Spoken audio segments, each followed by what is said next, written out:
Shot in 4K ultra high definition. Your number one source for local news. WRAL News. Coverage you can count on. Our skies have cleared and the temperatures have fallen. Frost advisory in effect for the northern counties and a freeze warning for our southeastern counties.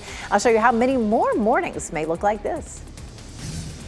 And just a few minutes ago, police cleared the scene of a deadly crash that had Hammond Road in Raleigh closed for hours. Brett Neese is there in the WRAL Breaking News Tracker with what we've learned.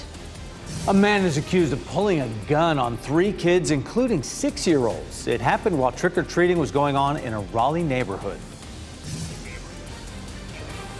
And the North Carolina Veterans Parade here in Raleigh that typically travels down Fayetteville bringing big crowds is canceled. Just ahead, I'll explain how the city has come to this decision and the reaction from organizers. Quite a turn of events for the Veterans Day Parade that will be this Saturday in Raleigh. Canceled, the ceremony is still going on. A lot to catch you up on this day after Halloween on the Wednesday. Hope you're all doing great. I'm Renee Chu. And I'm Jeff. And we turn the calendar as well. Well, you can tell it's November out there. Elizabeth Gardner in the WRAL Severe Weather Center with that chill in the air, the cold alerts. Yeah, it was nice to have that coat on this morning, that's for sure. So we have a frost advisory in effect from the southwest up to the north, and then our eastern counties along the I-95 corridor have a freeze warning in effect. So it's likely that we'll see a better chance of some freezing conditions. But take a look at the temperatures right now. We just had our skies clear. We are likely to see the temperatures dropping significantly as we get into the next several hours. So it's still 36 in Roxborough, and we're in the 40s elsewhere. But again, our temperatures have not quit falling for the morning. It is already a lot colder than this time yesterday, anywhere from 12 to 17 degrees colder, depending on where you are. Take a live look at Chapel Hill. All is quiet. It looks like they pretty much got the streets cleaned up after festivities last night. Temperature 42. Right now, our wind is calm, but it's not likely to stay that way. It's going to be a windy afternoon, so it's going to be chilly and breezy. We'll see steady wind out of the northwest at 15, gusting to around 25 miles per hour. Let's look at our hour-by-hour temperatures. We are likely to drop on down into the mid-30s by about 7 or 8 o'clock this morning, and then we only climb to 51, which is close to the normal high for January. But, I mean, you know, at this point, I guess January is only a few months away. Coming up, we're going to talk about our potential for more freezing temperatures in the next couple of days. Breaking news overnight, a person is dead after a crash in Raleigh. Police just cleared the scene over on Hammond Road about 5 hours after it happened. Brett Neese joins us now live there from the WRAL Breaking News Tracker with what he's learned. Brett. Yeah, no police lights here behind me now, Renee, because Hammond Road is back open in and out of downtown Raleigh. I want to show you some video from the WRAL Breaking News Tracker. This is brand new video of the tow truck taking away that car that was involved in this crash around 11:30 last night. There is plenty of damage on the right side of that car. Sadly, one person was ejected from this car whenever this crash happened. That person died here at the scene. 2 other people were taken to the hospital with serious injuries. We're working to get an update on their condition at this point, and we're also working to find out from Raleigh Police what caused this crash. I do know the RPD crash reconstruction team was called to this scene. That's why this investigation took so long and took about 5 hours overnight. They had to piece this all together to try to figure out exactly how this car went off the side of the road, caused so much damage, and then ultimately did take at least 1 life at this point. So we're working to get those updates from police. As soon as we get them, we'll pass them along. Live in Raleigh, Brett Neese, WRAL News. And with the cold alerts in place out there this morning, it means you need to take special care for yourself and your family. And WRAL's Kelsey Coffey is live at Fletcher Park in Raleigh. Kelsey, anyone who's going out there today will need to dress warm, right? Well, Jeff, good morning. Now is the time to bundle up, especially if you're sending those kiddos off to school with them being out at the bus stop. You need to make sure that they have on their winter coats today. I broke out my winter coat this morning, and just what a difference a few hours can make. I've got my WRAL weather app here, and it's 42 degrees here at Fletcher Park. Just around midnight, it was around 60 degrees. So we've definitely seen a big drop over these past couple of hours. And we caught up with the folks at Logan's Garden Shop yesterday. We asked them about what everyone should be doing with their plants as we're hitting this cold snap. Here's what they had to say. You're going to want to move those tender plants, anything in full bloom, right up against your house. That's going to help them greatly. Better yet, covered porch, maybe put them in your garage. And another tip, water, water, water. Make sure that you're watering your plants because when the air is so dry like this, it really impacts them. So be sure to head over to our WRAL weather app to stay up to date on a potential freeze warning later tonight. Kelsey Coffey, WRAL News, live in Raleigh. A man accused of pointing a gun at trick-or-treaters in Raleigh's Hedingham community will be in court today. Raleigh police charged 43-year-old Daniel Graham with 3 misdemeanor counts of assault by pointing a gun at 3 children around 7:15 last night. Police say they were 2 6-year-olds and a 10-year-old. Graham is also facing a misdemeanor charge of assault on a child. Police say he knocked the candy bucket out of one of the 6-year-old's hands and yelled profanities at them to get off his property. Graham's in jail under a $20,000 bond. Durham police are working to make an arrest after a shooting left a man dead. Police say the shooting happened just before 6 last night. The person shot was taken to the hospital with life-threatening injuries, and he later died. Just after 10, police gave us an update that he had died, and investigators used canines to help in the search for evidence. Police say they believe this is an isolated incident. U.S. Marshals are joining the manhunt for an 18-year-old accused of shooting into a crowd at a birthday party in Wilson. Police say Braulio Fuentes Martinez crashed that party at the Wilson County Fairgrounds. When he was asked to leave, he came back with a gun and opened fire, hitting 4 people. Fuentes Martinez tried to leave in his car, but hit another person and several other cars before he ran. WRAL spoke with a woman who hid behind a car when she heard the gunfire. Car started speeding through, leaving the party. And then I just remember the car just hitting the car I was standing behind. And from there, my mind went blank. I don't know what happened. I was just told by my friend, run. 2 of the people who were shot are in the hospital with critical injuries. There'll be no Veterans Day parade in Raleigh this year. Organizers made that decision last night to cancel it just days before it was scheduled to step off downtown. WRAL's Laura Levine is live in Raleigh this morning. And Laura, this decision comes over the controversy about the vehicles in the city's parades. Absolutely, Jeff. And for more than 40 years, the North Carolina Veterans Day Parade here in Raleigh would have hundreds of people traveling down Fayetteville Street from high school marching bands to veterans groups. But instead, Fayetteville Street will look similar to this, very empty and quiet. Right now, you're taking a look at video from previous years of that long-standing tradition that normally draws big crowds. The Wake County Council of Veterans, who organizes the parade, tells us as of Monday, the group was given the green light from the city to carry out their parade as planned. This includes approving their inspection sheet and months of planning. However, yesterday afternoon, city leaders decided to ban vehicles. About 80 groups signed up to participate in the parade, and of that 80, only 28 are walking groups. So organizers had decided to call it off because they say it is a logistical nightmare. So this is really putting a crimp into our parade. And this is going to be the second time that I know of that we've had to cancel that portion. We did it during COVID. We ended up with the ceremony, but obviously that was understandable, and we planned for that. But this is really short notice. So once again, pivoting days before the planned event, and Richard Spearson there, he says that the ceremony will still go on as planned. That is still very important to mention. That's taking place at 11 a.m. at the north side of the Capitol building. Laura Levine, WRAL News, live in Raleigh. Happening today, Wake County's newest drop-in shelter is opening, giving people a place to stay warm when the temperatures drop. The Bryant Center is at 401 West Cabarrus Street in Raleigh. The 150-bed facility will be open 7 days a week. It will remain open every night through the end of March, regardless of the weather. Most other shelters in Wake County have been functioning at capacity, and many have requirements for guests. The Bryant Center will not. Now to the war in Israel, where we're following news of the Israeli airstrike that hit Gaza's densely populated Jabalia refugee camp. You're looking live over at the Israel-Gaza border. Israeli forces say that strike killed a top Hamas commander responsible for the October 7th attack on Israel. Hamas denies this claim. Gaza officials report 20 homes were destroyed and hundreds killed and injured in that refugee camp. Hamas's military says it will release more hostages soon, but Israel's national security advisor says there's no deal in sight.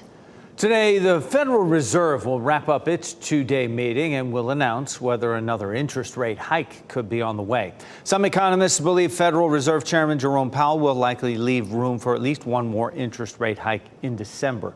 That announcement is expected at 2 this afternoon.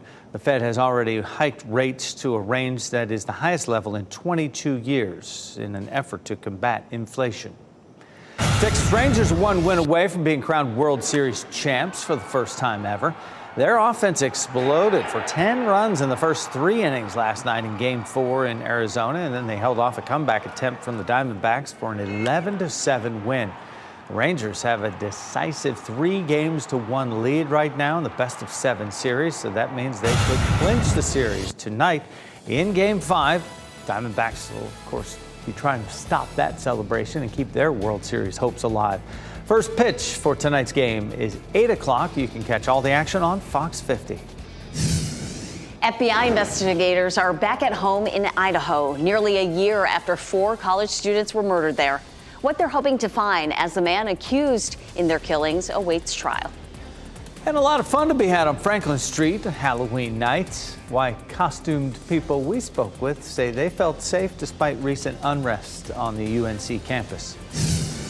And it is very cold on this first morning of November. That's feeling more like January. You're looking live at Salem Street in Apex. Meteorologist Elizabeth Gardner is back after the break with how long these freezing temperatures will last.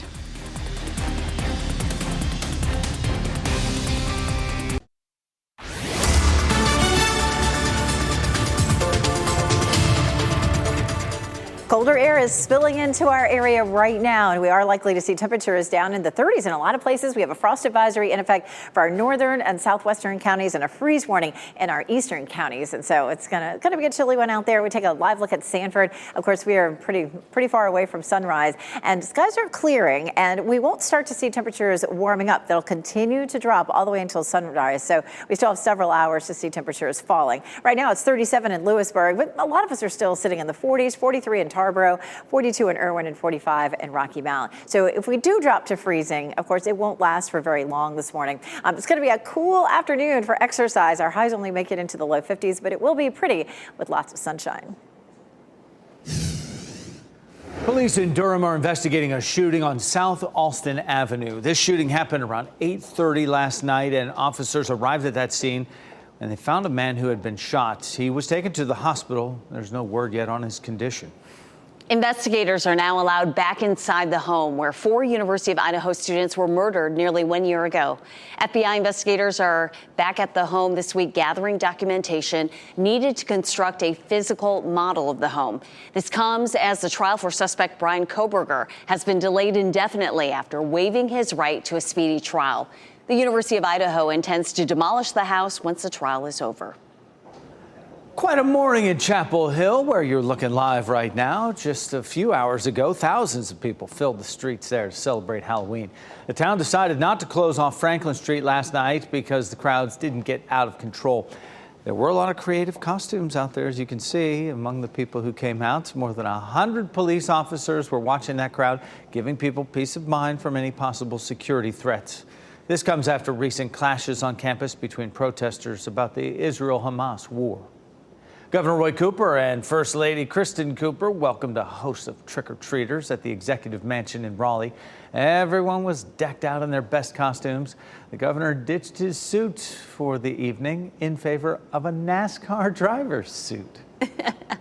Love seeing all the costumes last night. It was festively chilly, I would say.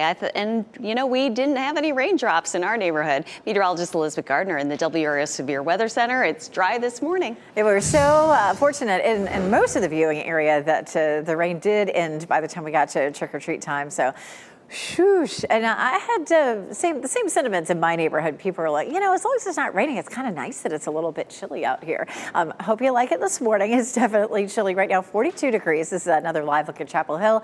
Temperatures are likely to drop on down into the mid-30s, but tomorrow morning is likely to be notably cooler as temperatures may fall into the 20s tomorrow morning. So we have a frost advisory in our northern counties, and we have a freeze warning from Raleigh south and east. So again, just expect the temperatures to drop. If we do drop drop down to freezing where you are. It's only going to last a short amount of time. And tomorrow would be more impactful in terms of how cold it's going to feel. Our skies are clearing right now, and that cold air is settling in, but it will have settled in by the time we get to tomorrow morning. We take a look at our wind speeds. Nothing that's too out of the ordinary right now. Winds are coming out of the northwest, steady at about 5 to 10 or so, but we are likely to have some breezy conditions this afternoon where we could have gusts up to around 20, 25. 51 for the afternoon high in Raleigh, 50 in Durham, and 53 degrees in Fayetteville. We take a look at our cold blast sitting across so much of the country. It sits with us tomorrow, but then by Friday, we start to see those temperatures moderating. Some warmth back to our west starts to push in over the weekend,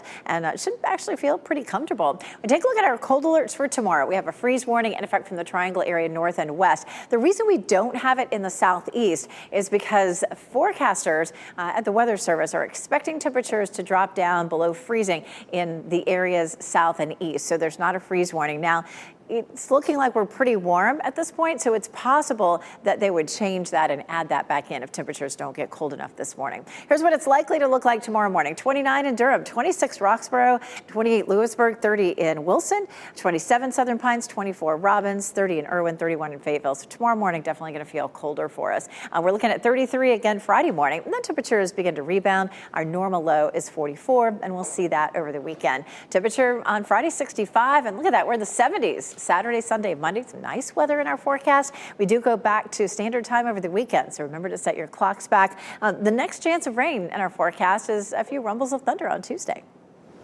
Thanks, Elizabeth. Drivers in the North Carolina mountains need to find another way around. A huge rock fell on a major highway, causing traffic headaches this morning. And for some couples, a love for Halloween is leading to the love of their lives. How they turned their wedding ceremony into a scaremony.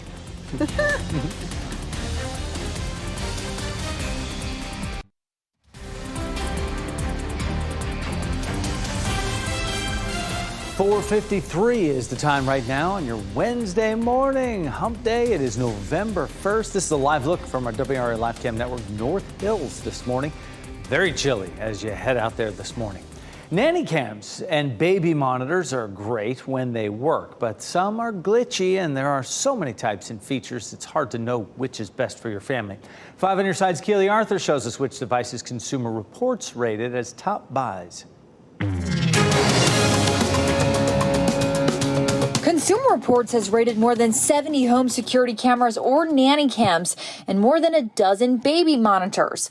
But what's the difference? The big difference between nanny cams and baby monitors is that most baby monitors actually don't connect to the internet and don't record footage. You'll just be able to view a live feed of your baby. Keeping your monitors off the internet makes them far less likely to get hacked, like we've reported in recent years. We heard sexual expletives. Among the features to look for in a baby monitor, well, how well can you see your baby on the screen? Can you add cameras to the system? And does it have an infrared function so you can see your baby in the dark? CR recommends these monitors from Eufy and VTech, which both did well in tests. For many parents, having a nanny cam means they can always catch a glimpse of their kids, even when they're busy. It's nice to know that we can check in on them and make sure that they're okay. Check out the nanny cam's range of motion. How much does it pan and tilt? And think about whether you're going to sit it on a flat surface or if you're going to mount it sideways on a wall. Local video storage will keep you from having to pay for a subscription. But remember, SD cards aren't cheap either. And does the nanny cam have loud noise detection to trigger a recording, even if it doesn't see something? CR recommends these models from Wise and Lorex. Both have two-way audio. We use the intercom on the cameras to scare the heck out of each other. It's a lot of fun. And you can easily use these cameras for more than just spying on pets and children. Think about contractors doing work in and around your home. You can see what they're doing when you're not home. And if you have an Amazon Echo Show, you can use that as a security camera as well. Just Google the directions. Keely Arthur, 5 on your side. Drivers in Atlanta got a big scare on their Halloween evening commute. Look at this. A person dressed in a ghost face killer costume from the movie Scream was seen on the interstate. And you can see the person on top of a black car holding a sign with a knife. The sight brought traffic to a major slowdown for miles. Atlanta police eventually moved the person. No word on any arrests. People driving near Boone are being asked to find alternate routes after a massive rock fell on a major highway there. This happened after blasting a part of that widening project along Highway 105 between Boone and Banner Elk. The road was shut down for hours yesterday. Crews were eventually able to get one lane back open, but the delays stretched for miles. Officials there are asking drivers to avoid the area for the next several days as cleanup continues. Halloween is a very special day for some newlyweds in California. 18 couples tied the knot yesterday while dressed in full costume at the Contra Costa County Clerk's office. These lovebirds showed up dressed as Jack Skellington and Sally from Tim Burton's Nightmare Before Christmas. The bride said Halloween has always been her favorite holiday, so her groom wanted to make it double special for her. Raleigh's Veterans Day Parade won't happen this year. Why it's being called off just days before it was set to hit the streets. And breaking news overnight, one person is dead after a crash on Hammond Road in Raleigh. Another person is in the hospital with serious injuries. You certainly want to bundle up before you head out this morning. It's a live look at Fenton and Cary. Meteorologist Elizabeth Gardner has an hour-by-hour forecast for the cold day ahead.